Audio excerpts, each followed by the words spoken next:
이렇게 평범하게 시작이 됐죠. 장로교회에서 성당으로.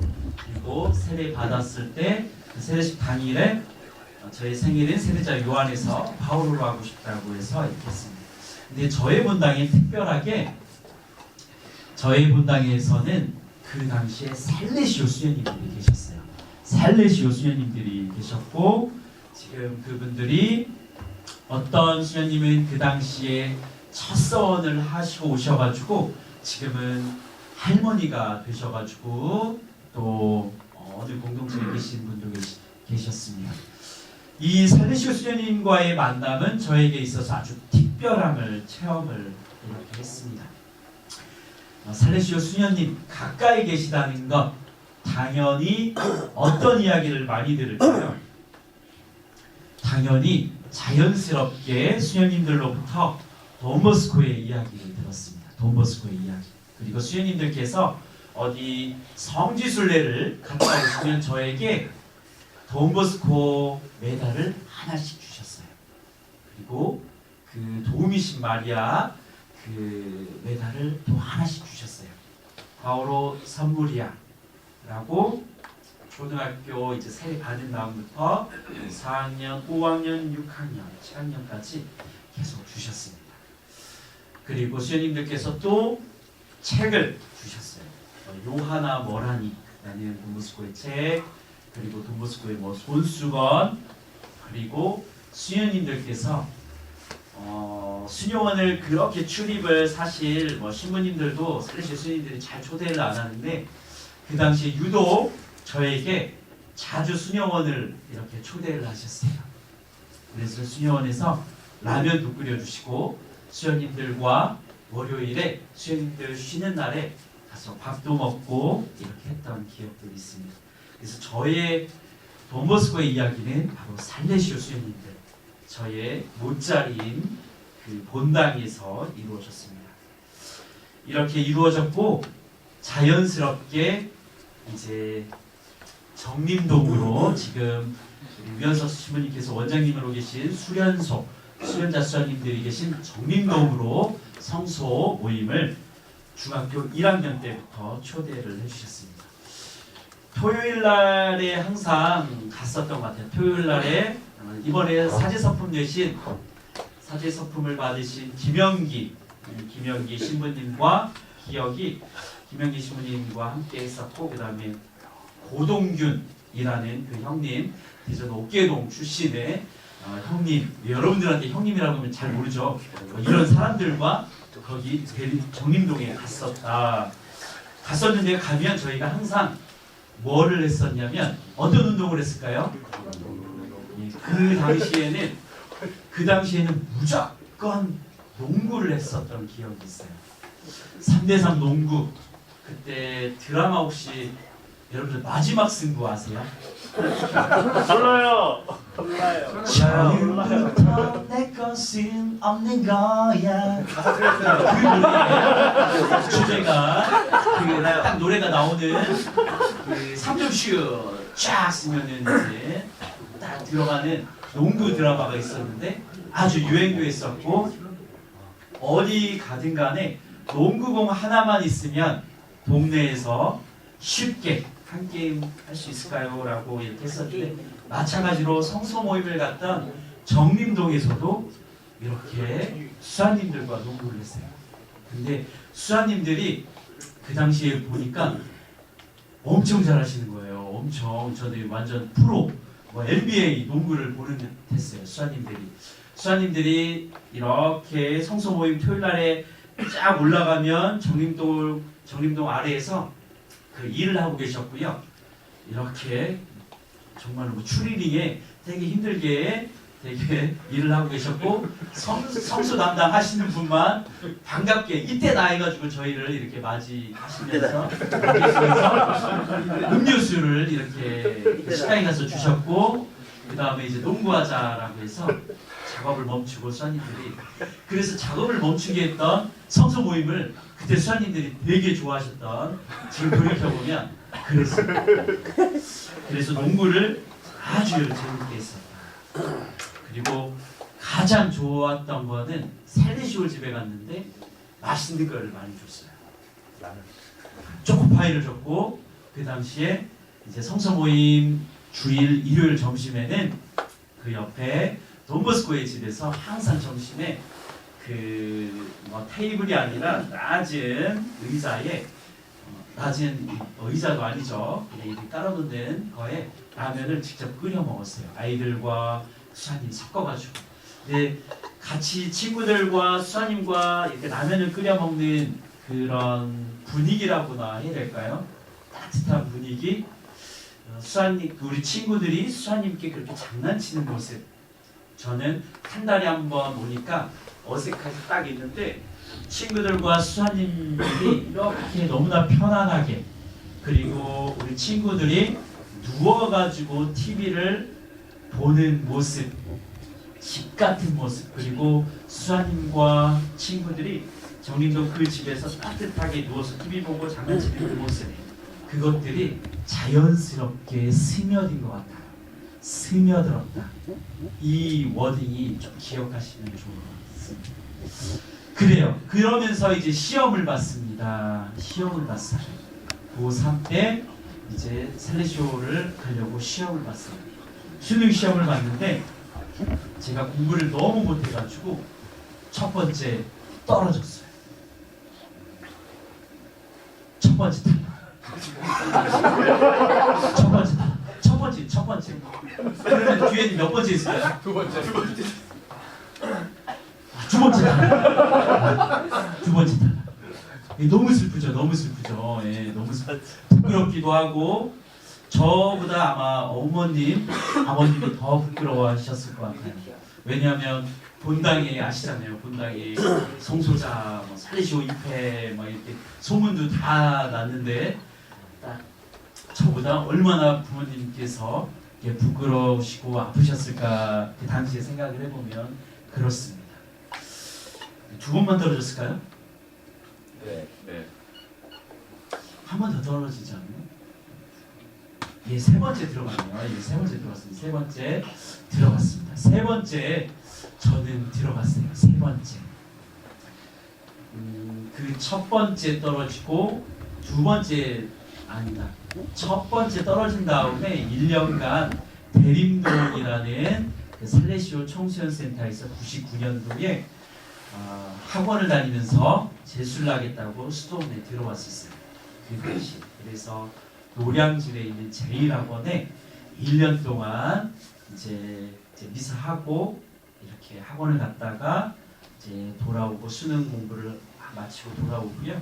그 다음에 돌아오자마자 운동 조금 했던 것 같아요. 돌아오자마자 운동하고 저녁 기도하고 운동하고 이렇게 했었던 시간표로 1년 동안 지난 것 같아요. 근데 되게 열심히 했는데 두 번째 떨어진 거예요. 첫 번째는 공부를 어차피 안 해서 이렇게 속상하지 않았는데, 두 번째 수도원에서 아주 열심히 했는데 떨어져서 그때 개인적으로 조금 큰 데미지라고 해야 될까요? 큰 실패 경험, 좌절을 맛본 것 같아요. 그래서 같이 수능을 준비했던 형제들이 이제 입회를 했었고, 저는 다시 이제 다시 공부하는 거는 조금 지친다 해서 일반 대학교를 가야겠다라고 해서 이제 다시 왔었던 것 같아요. 그래요. 다시 한번 모여보실까요? 네, 6명씩 두 번째 줄 한번 집중할게.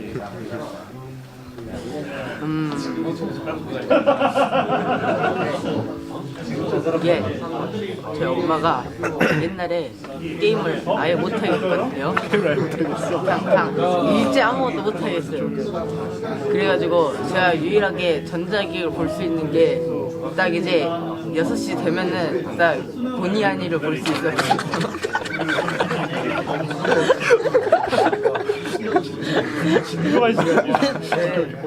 그러고 있다가 이제 초등학교 되니까 재미가 없는 거예요, 그게.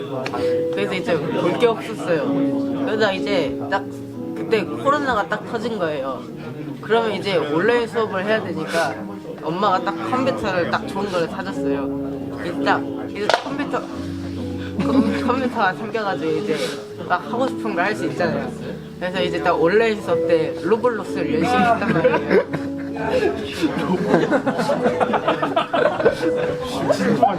좌절 얘기니까. 그래가지고 그때 수업 시간에 배운 걸 아무것도 몰라요. 그래가지고 하다가 이제 오늘 딱 이제 온라인 수업하면서 열심히 게임을 하고 있었는데 엄마가 그걸 봐버린 거예요.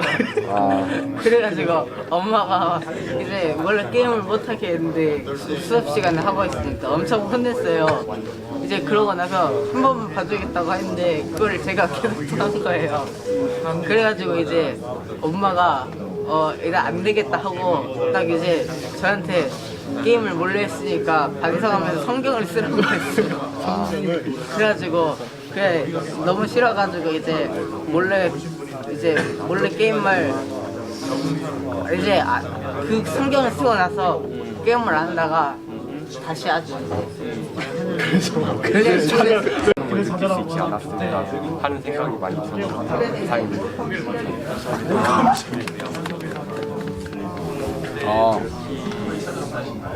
저는 미성년자여서 사실 좀 딱히 좌절한 경험이 없는데 사실 인생의 첫 번째 좌절할 수 있는 경험은 전 대입을 준비했으면은 대입이거나 아니면 취준생이면 취준을 준비했을 때 좀 겪었을 것 같아요. 아직 미성년자여서 아직 아무것도 못 겪어봐서 막 크게는 없는 것 같습니다. 아직까지도 선택에 대한 책임은 아직은 온전하게 저한테도 없어서 딱히 선택을 할 것도 없고 그냥 살아가는 대로 살아서 딱히 그런 경험은 없습니다. 가능성이 높았던 것 같아요. 자만했구나. 근데 진짜 제가 안 뽑힌 거예요. 그리고 좌절을 했는데 이게 지나고 보니까 좋은 경험이었다. 좋은 경험이었다. 근데 저 될 수 있었어요? 3등이었어요. 4등. 몇 명 나가서 몇 대가 있어요? 물어보지 마세요.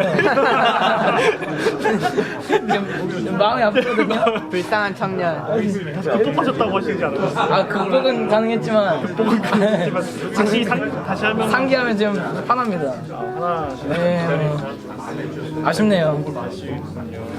가니까 신청했다. 가라. 아니 수현님이 신청. 작년 예전에도 한번 오지 않았어요? 예전 이번이 처음이에요. 오게 된 거는 그러면은 뭐 부모님 권유 아니면 자기가 원해서 권유를 하셨는데 방학 때 뭐 할 것도 없고 그냥 와보고 와보니까 오늘 아침에 일어나기 안 힘들었어요. 괜찮았어요. 안 힘들어요? 힘들어요. 둘이 같은 방이에요. 네. 누가 침대했어요? 누가 침대했어요? 둘 다 침대. 둘 다 침대. 아, 둘 다 침대? 정확히 말하면 그렇게 해서 제가 그 성수의 길을 그 다음부터 접었거든요. 그러니까 그 이후로 사실 좀 많이 방황을 하다가 딱 집에 책 한 권이 있길래 꺼내서 딱 봤었는데 그 책이 딱 울지마 톤즈였어요.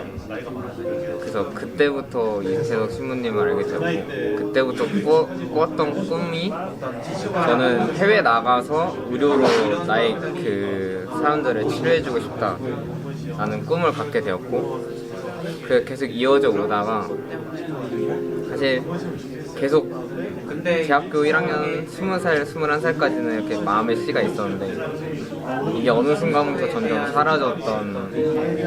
사라지게 되었던 그런 케이스였고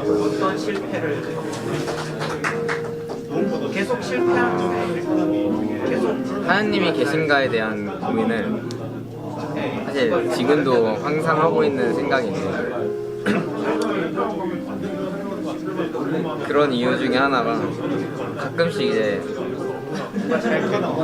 아무리 성수의 꿈이 없어도 신앙은 계속 가질 수 있는 거잖아요. 신앙을 계속 살아가는 동안 나는 분명히 나의 생각으로는 하느님의 일을 하고 있다고 생각이 드는데 이걸 뭔가 계속 다른 사람이 막는 느낌이 들 때마다 저는 하느님이 왜 나를 이용을 안 하시는 거지? 라는 내 생각? 그러면서 약간 의구심이 들 때가 좀 많았던 것 같아요. 이상해. 하느님이 계신 것이라는 의문에는 아까 말씀하신 것처럼 지금도 계속 갖고 있는 것 같은데 아무리 만약에 사회 나가서 돈을 아무리 잘 벌어도 가끔씩 의구심이 들 때가 있는 것처럼 이 신앙생활 하다가도 하나님이 진짜 계실까라는 거는 원초적으로 계속 가지고 있는 것 1분 정도 드리겠습니다. 1분 정도 드리겠습니다. 저는 이제 남들이 봤을 때 이제 실패가 아니라고 할 수 있는데 저는 이제 고등학교 들어와서 이제 학생회를 하고 있었는데 처음 1학년 때 학생회 할 때는 운도 좋았고 해가지고 합격을 했는데 이제 2학년 때 또 지원해가지고 면접을 볼 때 이제 스스로한테 그 면접했던 게 너무 아쉬웠고 이거는 탈락감이다. 내가 아무리 이제 이 친구가 회장인데 이 친구가 회장이고 내 친구여도 나 같아도 안 뽑겠다 이 정도 실력을 면접을 봤으면 했는데 이제 되게 운도 좋게 해서 이제 붙은 거였던 학생인데 이제 그 사실을 아니까 스스로한테 만족감이 차지가 않아서 그거에서 울분을 토해서 남들은 학생이 합격하면 된 거 아니냐 했는데 이제 제가 봤을 때는 그게 제 지금까지 인생에서 가장 큰 실수라고 느꼈었고 하느님이 계신다고 의문점은 진짜 끊임없이 했던 것 같아요. 계속 해왔고 근데 막상 정말 이제 주일마다 성당을 가니까 내가 신자라는 의무 때문에 가는 것도 있겠지만 막상은 내가 원해서 세례를 받았고 내가 원해서 주일을 나가는 거니까 지속해서 의구심이 들어도 끝내는 있다고 믿게 되는